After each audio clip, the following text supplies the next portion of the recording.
तो फाइनली इससे पहले जो बता चुके हैं, बहुत सारे चीज बता चुके हैं, इसमें टॉपिक्स बाय टॉपिक्स कंटिन्यू आ ही रहे। अब देखिए यहाँ पे जैसे ये परिमेय संख्या, अपरिमेय संख्या, इसको समझते हैं क्या है।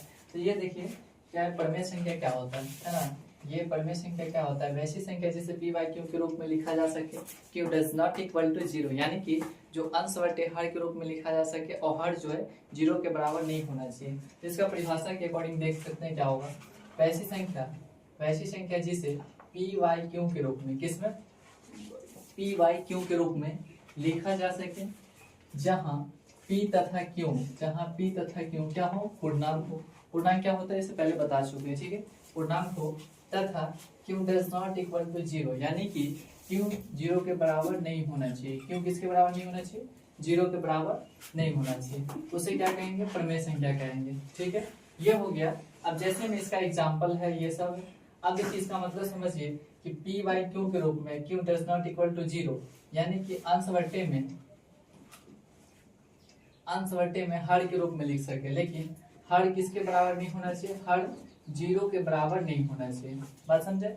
यहाँ पे देखिए ये जैसे ये 2 है तो 2/1 लिख सकते हैं, कोई दिक्कत है ना। क्यू का मान कितना हो जाएगा, 1, तो ये कौन सा संख्या होगा, परिमेय संख्या होगा, ठीक है। अब जैसे ये √16 मान लीजिए, √16/2, ठीक है। 16 का वर्ग रूट निकालिएगा तो कितना, 4 होगा। 4 बटे में ये 2 है तो 2 ये कैंसिल होकर के कितना आ जाएगा, मतलब 2/1 आएगा। ये भी क्या होगा, परिमेय संख्या होगा कि नहीं होगा, परिमेय संख्या होगा, ठीक है। ये परिमेय संख्या होगा। अब जैसे यहाँ देख लीजिए, अब एक चीज आपसे पूछ रहे हैं, कमेंट करके आप लोग बताइएगा, ठीक है। ये जीरो कौन सा संख्या होगा, ये जीरो कौन सा संख्या होगा, क्या होगा इसका आंसर, ठीक है। तो आप लोग कमेंट करके बताइएगा, फिर देखेंगे कैसे क्या होता है, ठीक है। और जैसे ये 2/3 है तो ये भी क्या होगा, ये भी परिमेय संख्या होगा। ये तो इजिली है क्योंकि क्यू का मान 3 है, क्यू का मान बस 0 नहीं आना चाहिए, ठीक है। तो फाइनली ये हो गया परिमेय संख्या। आप लोग समझ गए कि वैसी संख्या जिसे पी वाई क्यू के रूप में लिख सके, Q does not equal to zero, यानी कि क्यू 0 के बराबर ना होना चाहिए।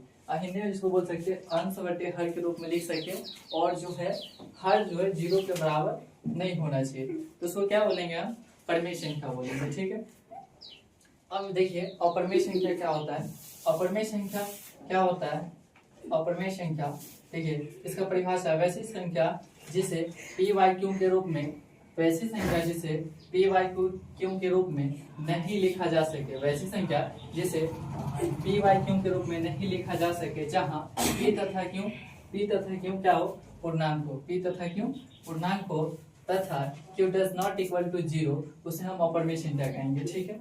मतलब पी बटे क्यू के रूप में इसको लिखा ही नहीं जाएगा। जैसे इसमें लिखते थे ना कि पी बटे क्यू के रूप में लिखते थे और क्यू का मान जो है 0 के बराबर नहीं होना चाहिए, लेकिन इसमें क्या है, पी बटे क्यू के रूप में मतलब नहीं लिखा जा सकता है, ठीक है। अब देखिए यहाँ पे जैसे √7 है, √7 का वर्ग रूट निकलेगा, नहीं निकलेगा, तो ये क्या हो जाएगा, अपरिमेय संख्या होगा।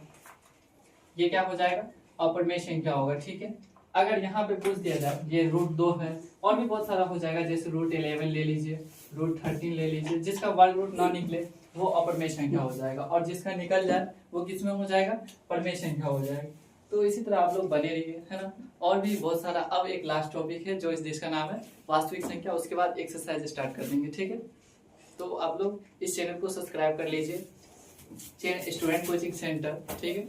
आप लोग सर्च मारिए